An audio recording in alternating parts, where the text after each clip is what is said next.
I sailed on Carnival Luminosa for a 3-night round-trip cruise from Brisbane to experience both the Carnival Cruise product and the ship itself. I came away with more than a few thoughts, and I'm going to share them with you now so you know exactly what to expect on your Carnival Luminosa cruise.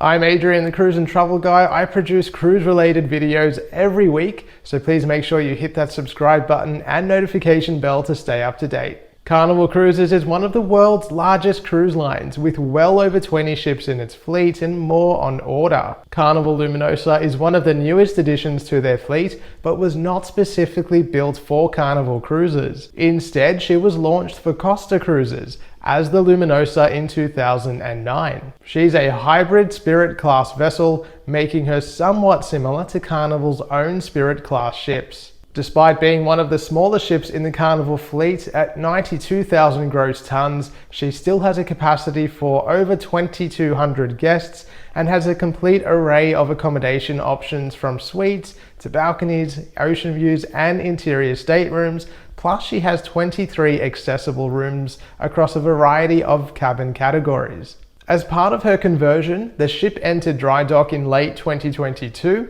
where several Carnival features were added. These included the adults-only Serenity area, the Punchliner Comedy Club, Bonsai Sushi, and the Alchemy Bar, to name only a few. Carnival Cruises is known for fun, and it has a fleet of cruise ships to match that ethos, with attractions ranging from water slides all the way to the very first roller coaster at sea called Bolt. Luminosa, however, missed out on the installation of water slides during her dry dock, and that is a major point of difference when comparing her to the Sydney-based Carnival Splendor. I went into this cruise with an open mind and tried to look at everything as objectively as I possibly could. This review is really about sharing the pros and cons of sailing with Carnival, and in particular on board the Carnival Luminosa that I can see. And yes, some of the issues might seem like they're very minor or things that you don't necessarily agree with, but this is a cruise review, so I'm covering everything that I can think of. I'm going to get the more negative aspects out of the way first, but make sure you stay all the way through to see what I liked most, and there's a pretty big list. The Lido Marketplace is the buffet venue on board Luminosa, and apart from the quirky seating banks, I found that the space became easily congested. As one of the main dining venues on board, I was quite surprised at just how cramped and poorly laid out it was. It took me a while to even realize where the food stations were. It's a disjointed space, with a burrito bar and burger bar by the midship pool marking the entrance to the greater buffet area. Like many cruise ship buffets, it has both a starboard and port side, and it also includes complimentary drink stations that offer things like coffee, tea, and iced tea and water throughout the day. Most of the food, except for some of the bakery items and salad items, are served from behind counters by crew members, which is a good thing. There are different cuisines on offer at different times of the day and night. I found that the queues were at times very lengthy, and because of the smaller, more cramped space and design of the entire buffet, people would often have to weave through crowds just to make their way through the space. It didn't help that the Lido Marketplace is essentially a thoroughfare from the midship pool area to the adults-only Serenity pool deck. To me, it really is one of the worst and most poorly laid out buffets on board a ship that I've ever encountered. Excluding the Cloud9 hydrotherapy pool, there are only 2 main pools on board, and one of those is dedicated to adults. That leaves one main pool to serve kids and families, and without any other water park facilities on board, the pool area can become overrun and crowded. Several years ago, before the pandemic, Carnival eliminated its twice daily room service schedule, and now the room stewards will maintain a room just once a day. I didn't personally find this to be much of an issue, though I do enjoy a turn-down service. We usually keep a tidy cabin, so it really doesn't offer very much in the way of practicality, but having said that, it's something that stood out after sailing with other cruise lines, such as competitor Royal Caribbean, which still offers a nightly turn-down service. When you board the ship, your room steward will ask you at what time in the day you'd prefer to have your room made up, whether that's the morning or evening, so if you're a late sleeper, it can be more convenient for you to have that done at night. For a major cruise line, I was surprised to see that they didn't offer a digital boarding pass. We had to have a printed copy with us throughout that boarding day period. Like many other cruise lines, your sail and sign or sea pass card, which doubles as your room key, will be found at your cabin door. As cabins weren't accessible before 1:30 p.m, that meant that if you wanted to order a drink from a bar, you'd have to produce your paper boarding pass for them to be able to charge your room, and it just felt like a really antiquated process in this day and age.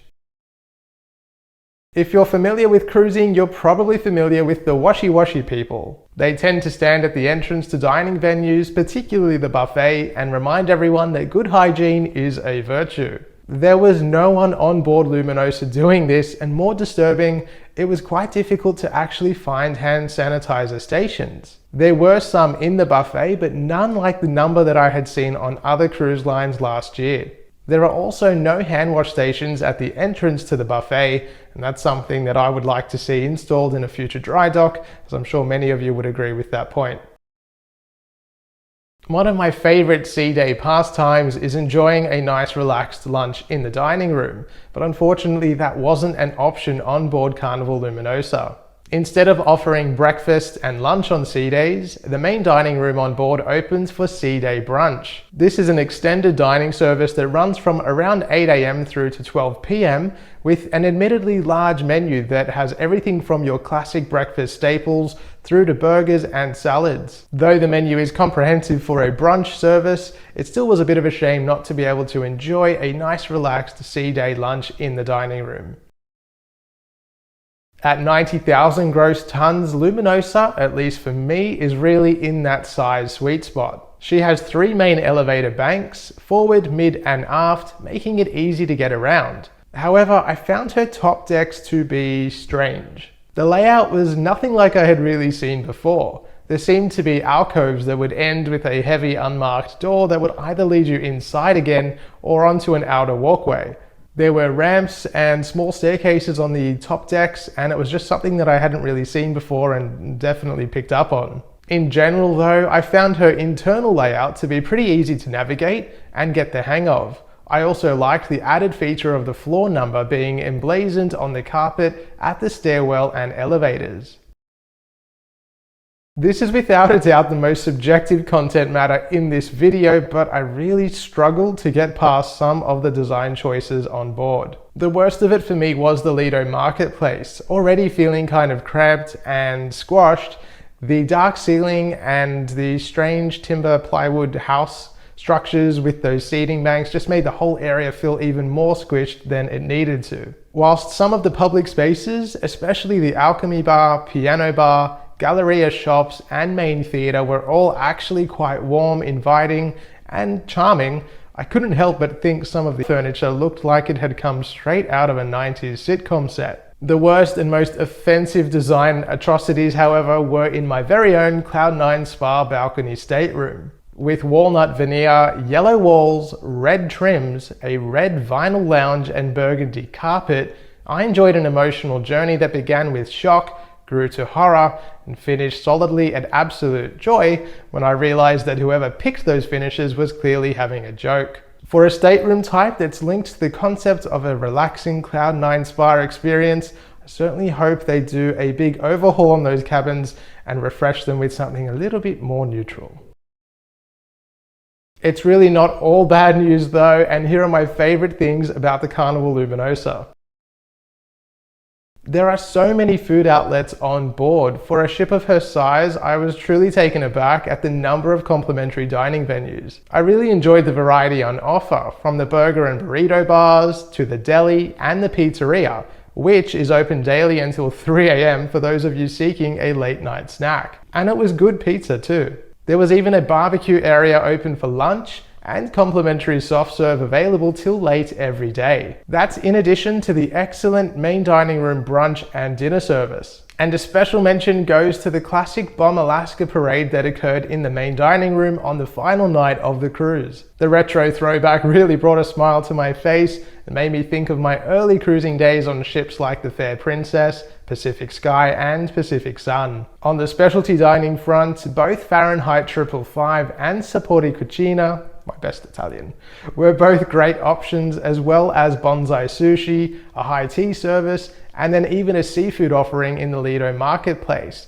Plus, there were deluxe pastries available for purchase from the Java Blue Cafe. Although I didn't get to sample everything on board Luminosa, what I did have was really good. The dining room in particular was a standout, with both dinners and brunches there being tasty and satisfying. The best by far though was Fahrenheit 555. Its multi-course offering proved to be the best meal on the ship. At $65 per person, it's reasonably priced for what is a really lovely dining experience, and based on the number of other passengers in there, I'd say it's popular for good reason. Likewise, and though I didn't try a lot of them, many of the desserts tasted like the thing they're supposed to taste like.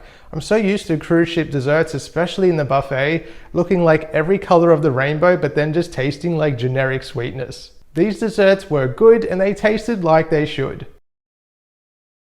The adults only Serenity area is beautiful. It's located on deck 9 aft and is limited to access to those aged 18 and over only. There are 2 hot tubs, a pool, plus padded lounges and a bar, and it offers quick access to the Lido marketplace for a snack. My main criticism of the area is that it's just too popular.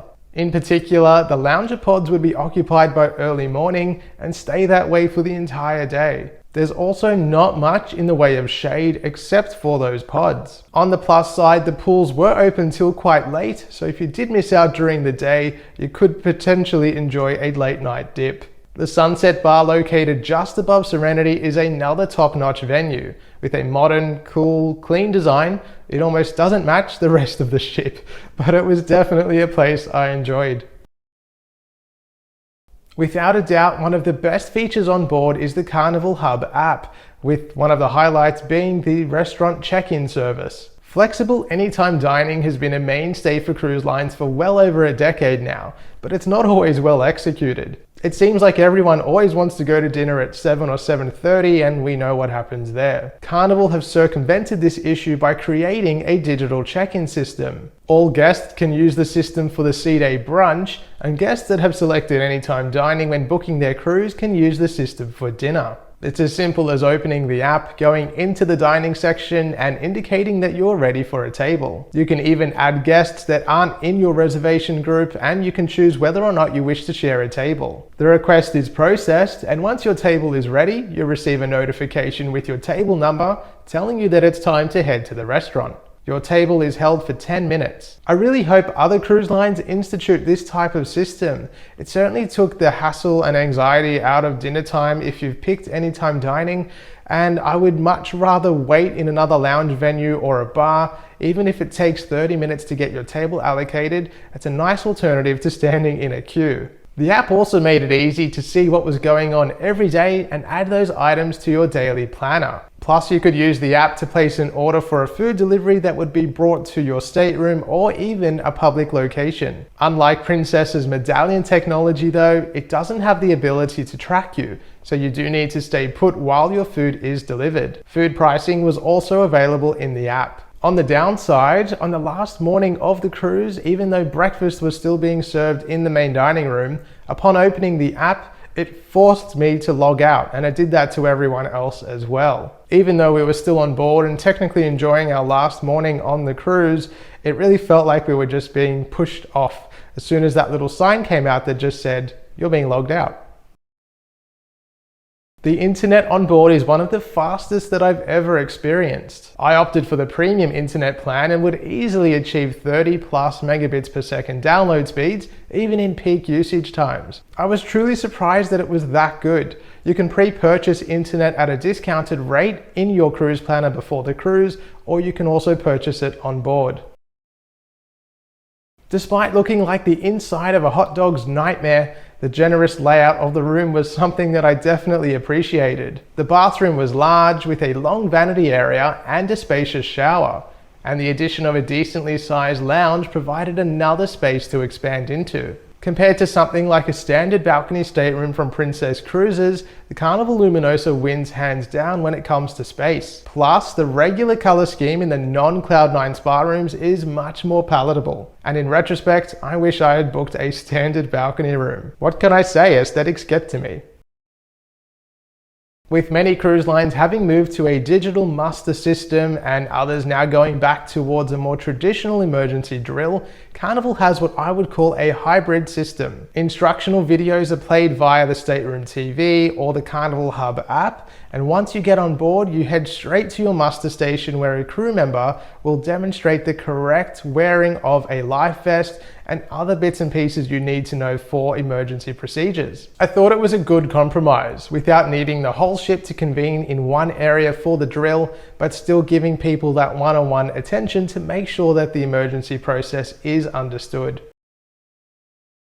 The one thing that I always want to experience on a ship is a sense of being on a ship, and Luminosa does deliver on that front. With large windows located throughout the public spaces, an almost wraparound promenade deck, and large open deck spaces up top, it was always easy to find some part of the ocean to enjoy for yourself. And to highlight the importance of sea views on a cruise ship, the final night of the cruise, we were enjoying a martini at the piano bar, sitting on a little lounge section next to some windows when we saw a pod of dolphins. It's these moments that help to make cruising something so much more special than other methods of travel, and it's why I always harp on about those sea views. What can I say about the crew except wow?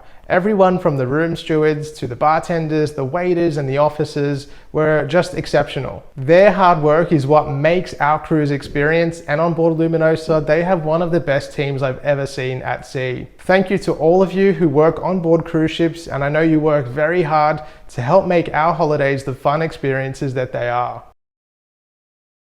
There was always something going on throughout the day and night, from comedy shows in the Punchliner Comedy Club to theatre productions to trivia sessions and bingo. Plus, there were various hosted games that made it easy to meet your fellow passengers and have some fun. There was even a Dr. Seuss parade that the kids absolutely loved. The highlight had to be the 80s Rock and Glow deck party. It was a spectacular and lively event that ended up continuing late into the night in the 2-level Altair nightclub. There was no shortage of things to do and experience on board.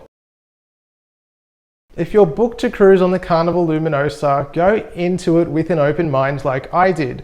I guarantee you'll find things that you don't necessarily like or will compare to other cruise lines and cruise ships like I did, but on the whole, a cruise is always what you make of it, and I still had a fantastic time. There's no doubt that Carnival is about casual and relaxed fun, and the people that go on board are definitely of that mindset. If you're looking for something quiet and calm, it won't be the cruise experience for you. But if you want something that's lively, fun, down to earth and casual, then I think you will have a good time on board Carnival Luminosa. If you've cruised on Luminosa or any of the other Carnival ships, let me know in the comments below what your experience is like. And if you are looking to book a cruise on any cruise ship, you can head to my website, thecruiseandtravelguy.com.au, and make sure you give me a follow on Facebook and Instagram at The Cruise and Travel Guy. Thanks so much for watching, and I'll see you soon. I sailed on Carnival Luminosa for a 3-night round-trip cruise from Brisbane, and despite being one of the smallest ships in the Carnival fleet, the 92,000 gross ton vessel, there are also no hand wash stations. So if you did miss out on a daytime experience and it was still hot, you could enjoy a pool by night. I thought it was a good compromise, without needing the whole ship to convene in. On the final night of the cruise, we were sitting at the Martini Bar. We weren't, because it doesn't exist.